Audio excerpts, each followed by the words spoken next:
दुनिया की सबसे ताकतवर सेनाओं की रैंकिंग अब सामने आ चुकी है।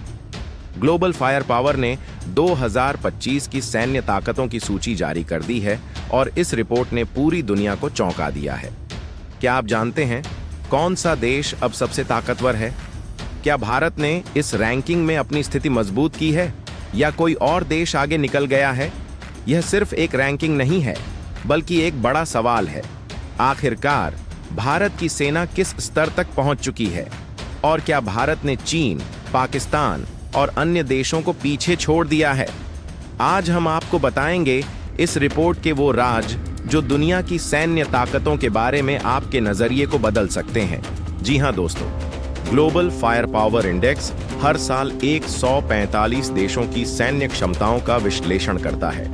यह रिपोर्ट 50 से अधिक कारकों पर आधारित होती है, जैसे कि जनशक्ति, रक्षा बजट, सैन्य उपकरणों की संख्या, भौगोलिक स्थिति और औद्योगिक क्षमता। इस रिपोर्ट में परमाणु हथियारों को शामिल नहीं किया जाता, इसलिए यह पूरी तरह से पारंपरिक सैन्य ताकत पर आधारित है। दुनिया के सबसे ताकतवर देशों की सूची में भारत ने अपनी ताकत का परचम फिर से लहराया है। 2025 के ग्लोबल फायर पावर इंडेक्स की ताजा रिपोर्ट में भारत ने चौथा स्थान हासिल किया है। यह केवल एक रैंकिंग नहीं, बल्कि भारतीय सेना की ताकत, आत्मनिर्भरता और भविष्य की योजनाओं की कहानी है। आज हम आपको इस रिपोर्ट की पूरी जानकारी देंगे और साथ ही भारत की ताकत को चीन, पाकिस्तान और बांग्लादेश से भी तुलना करेंगे। 2025 में ग्लोबल फायर पावर ने अमेरिका को पहले स्थान पर रखा है, रूस दूसरे स्थान पर और चीन तीसरे स्थान पर। लेकिन चौथा स्थान हासिल कर भारत ने दुनिया को अपनी ताकत का एहसास दिला दिया है। 2025 में भारत ने 0.1184 के पावर इंडेक्स स्कोर के साथ चौथा स्थान हासिल किया है। यह स्कोर जितना कम होता है, देश की ताकत उतनी ही अधिक मानी जाती है। भारत की यह उपलब्धि कई प्रमुख कारणों पर आधारित है। आधुनिक हथियारों का अधिग्रहण। भारत ने हाल के वर्षों में अत्याधुनिक हथियारों और तकनीकों को अपनी सेना में शामिल किया है। Rafale fighter jets, S-400 missile system और अर्जुन टैंक्स जैसे उपकरण भारतीय सेना की ताकत को बढ़ाने में मदद कर रहे हैं। स्वदेशी रक्षा उत्पादन। मेक इन इंडिया पहल के तहत भारत ने स्वदेशी रक्षा उत्पादन में बड़ा कदम उठाया है।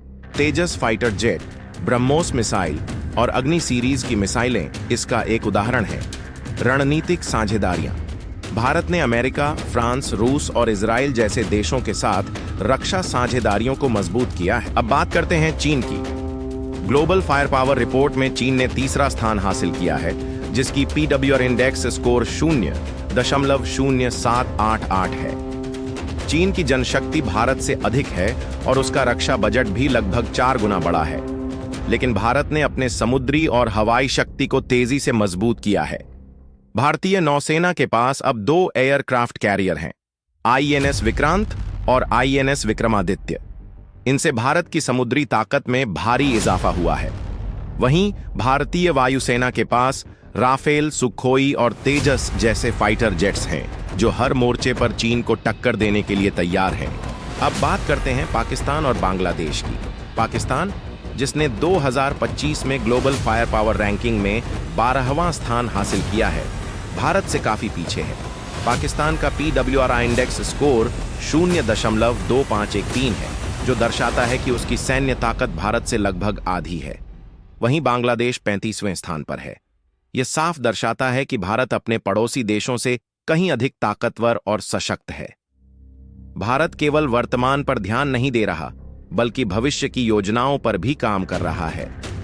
DRDO और इसरो ने मिलकर अंतरिक्ष आधारित रक्षा प्रणाली पर काम शुरू कर दिया है। इसके अलावा साइबर रक्षा और कृत्रिम बुद्धिमत्ता AI आधारित सैन्य तकनीक भी भारत की प्राथमिकताओं में है। अगली पीढ़ी के टैंक, लंबी दूरी की मिसाइलें और ड्रोन तकनीक भारत की सैन्य ताकत को और भी मजबूत करेंगी। यह दिखाता है कि भारत न केवल अपनी सीमाओं की रक्षा करने के लिए तैयार है, बल्कि वैश्विक चुनौतियों का सामना करने के लिए भी पूरी तरह सक्षम है। तो दोस्तों, यह है भारत की बढ़ती ताकत और आत्मनिर्भरता की कहानी। यह केवल रैंकिंग की बात नहीं है, बल्कि हर भारतीय के लिए गर्व की बात है। भारत का भविष्य उज्जवल है और यह दिखाता है कि हम दुनिया की सबसे बड़ी सैन्य शक्तियों में से एक बन चुके हैं। जय हिंद। तो दोस्तों, अगर आपको हमारा वीडियो पसंद आया हो तो इसे लाइक करें, चैनल को सब्सक्राइब करें और अपनी राय कमेंट में जरूर शेयर करें। आपके सपोर्ट से हमें और भी बेहतरीन कंटेंट लाने की प्रेरणा मिलती है। धन्यवाद।